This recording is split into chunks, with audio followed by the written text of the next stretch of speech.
Art Williams has spoken to many business groups throughout the years. The following speech was delivered to the 1987 National Religious Broadcaster Convention and has become a classic example of Art's philosophy on winning in business. It is simply entitled, Do It. Dr. Jerry Falwell, Chancellor of Liberty University, introduces Art Williams. 15 years ago, he was a high school football coach. His wife, Angela, was teaching English in high school. He got an idea, just an idea. And 10 years ago, he turned that idea into a company, a concept, a practical concept. 10 years have passed. 150,000 people work for him now.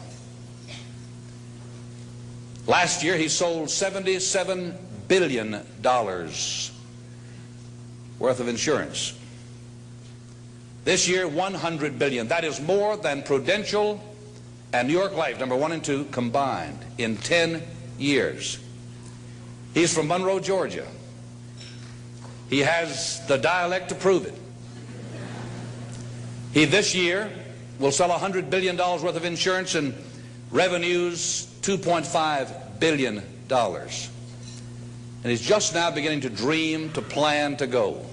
Art and Angela Williams have 2 precious children, Art the third and April, their daughter. He is chairman of the Inner Council, the Inner Circle of our ministries, and a personal and a dear friend. He is a born-again Christian, as each of his family members. But he's an entrepreneur, and Dr. Armstrong has asked him to come tonight and talk to you about what he knows most and best about. And having been in one of his sales meetings last Thursday in Palm Springs, you know, I usually go out preaching, and I try to wake up religious morgues, and most of the places, a lot of the places I go don't need a revival, they need a resurrection. But he asked me to speak to his group of national sales directors, and I had to work hard at getting up where they were and not appearing as a backslidden preacher. This man, I repeat, is the leading entrepreneur in America and a friend of NRB, and I introduce you to you, Mr. Art Williams.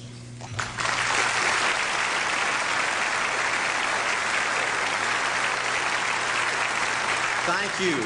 Thank you, Jerry. And I tell you, I don't know if I've been this nervous in a long time. This is the most intimidating thing that I think's ever happened to me.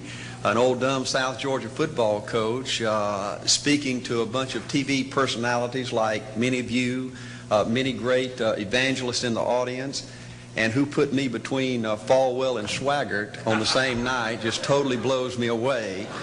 But I'll try to give it my best shot. I was asked to talk to you about how to win in business. I think it's a good subject for you to think about, because I believe business in America is in a crisis situation today. All you have to do is read the paper and every month see our trade deficit, and it's just a very depressing situation.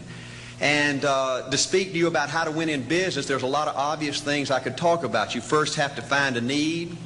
You've got to fill a need for a consumer out there. You've got to have a market. You've got to have somebody to sell your product or your service to. You've got to, if you really want to get big and win big, you've got to have a uniqueness. There's got to be something a little bit different from you than all of the competition out there. But by far the most important thing you've got to have to win in business in these United States today is a very unique kind of mental toughness. I believe the difference in winning and losing in the free enterprise system is so small, it's almost too scary to talk about.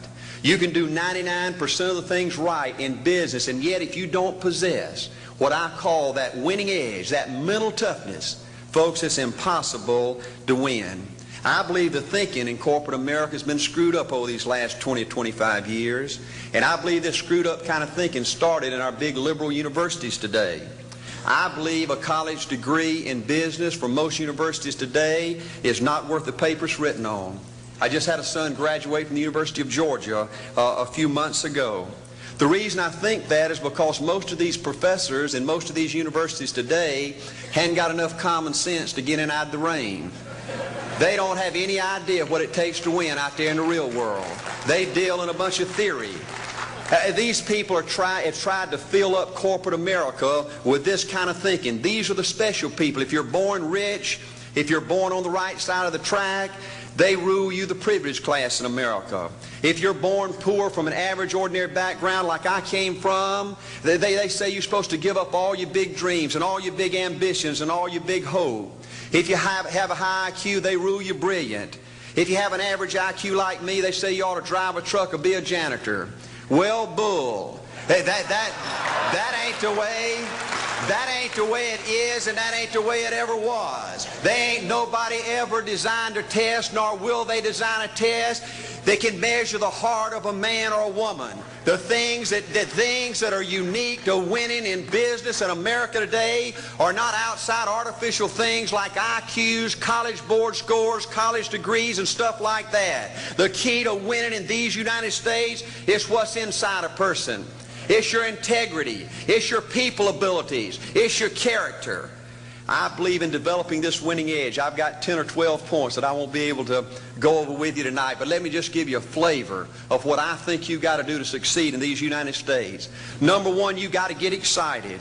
Folks, I don't believe anybody will ever tell you anything more important than this in winning in these United States. 90+% of winning in anything you try to do in America today, you've got to be excited. People in America won't follow or believe in a negative, dull, disillusioned, frustrated, dadgum crybaby. People want people that are positive and excited and enthusiastic and tough. The greatest definition I ever heard, I thought about this 10 million times when I wanted to quit along the way of a winner. This guy said almost everybody in America can stay excited for 2 or 3 months. A few people can stay excited for 2 or 3 years. But a winner will stay excited for 30 years or ever how long it takes to win. Another key to building this winning edge and this mental toughness is you've got to become a dreamer again. You know, I'm a Methodist, and we just changed ministers a few weeks ago, and our new minister came in, and the church was just packed. And the first thing he said, well, it looks like everybody came out to see the monkey perform. And the second thing out of his mouth, he said, for a church to be a great church, you got to have a dream. If you don't have a dream, you're dead. And boy, I sat up and I said, man, me and this guy are going to get along good because he knows what he's talking about. See, folks, I believe in order to win, you got to feel good about yourself. When I was coaching football for 7 years back in Georgia, and I had a paddle in my coaching office, and it was about this thick and this long. And in the fat end, I had little holes bored in it so you could really get some speed and blister their little butt, you know, when they misbehaved. And I had a rule on my football team that if any kid said, I can't, if any football player heard one of my football players said, I can't, he got to bring him in the coach's office and give him 3 licks. And it took me about a month to get all that thinking out of my players every year, you know, and I'd have football players knock on my door at recess and at lunch and after school. And he said, Coach, he said it. Coach, he said it. And I'd make that kid bend over and I'd give that other kid the board. He'd bust him 3 times. And folks, it didn't take long. You couldn't create a word game to get one of my kids to say I can't. Bring it home a little bit more personal. When April and little Art were just this little and could understand words, every time they said I can't, I made them do 3 push-ups. Folks, there ain't nothing you can't do in America if you want to bad enough. Another key in building this winning edge is, folks, you got to stand for something. People in America, the good people in America, are fed up with these dadgum fence sitters and mealy mouths. Corporate America has an especially black eye in business today. Most people in America think you can't find a company. They think you can't find a salesperson that'll tell you like it is and stand behind their word. They think these companies will sell anything, say anything, just to make a sale, just to make a profit. Well, you know what? Folks, if you want to win in the free enterprise system in America today, you got to stand for something. And another point, thank you, is yes, you're going to be controversial. Folks, if you want to win in these United States today, just get ready. You're going to be controversial. The only way not to be controversial is to be average and ordinary. They just call me anything but average and ordinary. Now, I know some of you might say, well, you know, I don't think I like Art Williams. You know, he sounds like an old tough butt to me. Well, folks, I'm telling you, you can be good and tough at the same time. I bet nobody's ever talked to a religious broadcaster like that.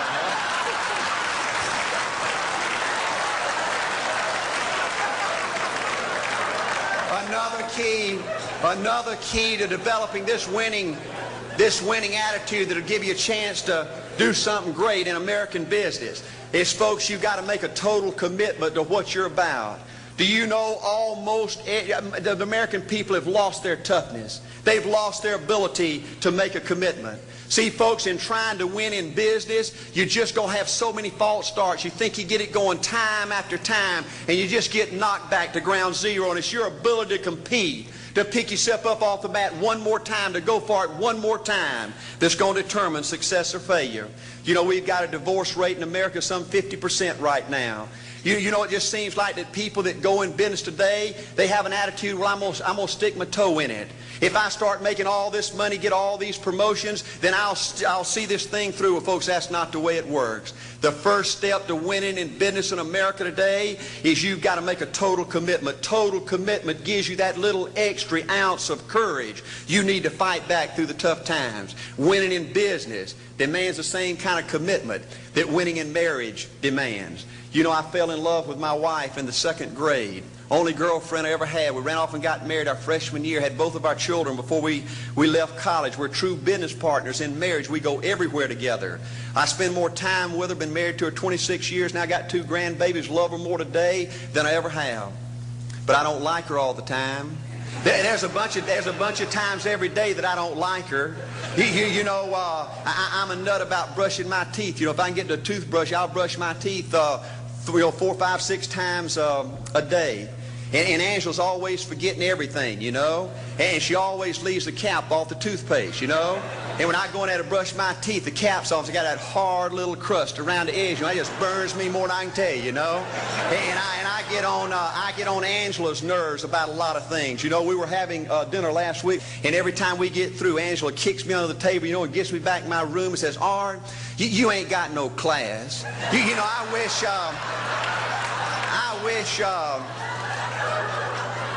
wish, Art, you could learn to eat with your mouth closed, you know. But see, folks, if you want to win in business, everything's not going to work out like you want it to, but you got to be committed. I want to have great kids. I want to have a wonderful relationship. I want to have tremendous grandbabies. Another key in building this winning edge in business is you've got to learn to treat people good. Another thing that these universities pollute America, corporations with, is this attitude, you better not get to know your employees. You better not become friends or get to know the spouse or the children of your employees, because you might have to fire them, you might have to reassign them. And if you're close friends, you can't manage people in a tough-minded way. Bull. Folks, the only way to manage people and get the most out of people is treat them good. Learn to love them and care about them. Yes, it hurts from time to time, but it's the only way. You know, everybody you work with in business, you've got to look at them and pretend there's a flashing sign on their chest. And everybody's asking you, make me feel special. Make me feel important. Say something good to me. I want to be somebody. Another key of winning in business in America today is, folks, you've got to establish the right kind of priorities. First company I went with 15 years ago was ITT. When I was out there struggling, dying every day, wanting to quit and go back in coaching 1,000 times, my first heroes in this business were vice presidents at ITT making $40,000 or $50,000 a year. And I said, man, if I could ever get to be that kind of person, it'd be a dream come true. I couldn't want any more out of life. A few years later, I earned the right to get promotions to that level and found so many of my heroes in business, their personal lives were a disaster. They were alcoholics and divorced 3 and 4 and 5 times. I just read an article by the author of In Search of Excellence, and I saw where he says, I can't find evidence of any successful business person in America that's not tunnel vision, that just doesn't give everything to business. Folks, I said back then, 15 years ago, that if that's the price you've got to pay to win in business, it's not worth it. 15 years later, a multimillionaire. Folks, I can stand and preach to you that you can't separate your personal life from your business life. God's got to come first. Your family's got to come second. And business has got to come third. And I believe if you have a lousy spiritual life and a lousy personal life, long range, it's going to be devastating to your business. Another thing in building this winning attitude.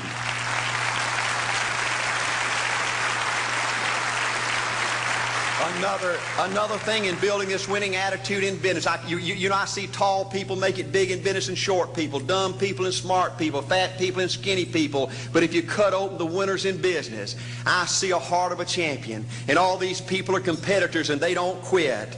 I believe desire and will to win is everything. I don't know why I'm like I am, but my butt's always burning. There's always something say, Art, dadgummit, you're supposed to go for it. Art, dadgummit, you're supposed to be somebody. You're supposed to make a difference with your life. What does the $500,000 a year person do? The $50,000 a year person doesn't do.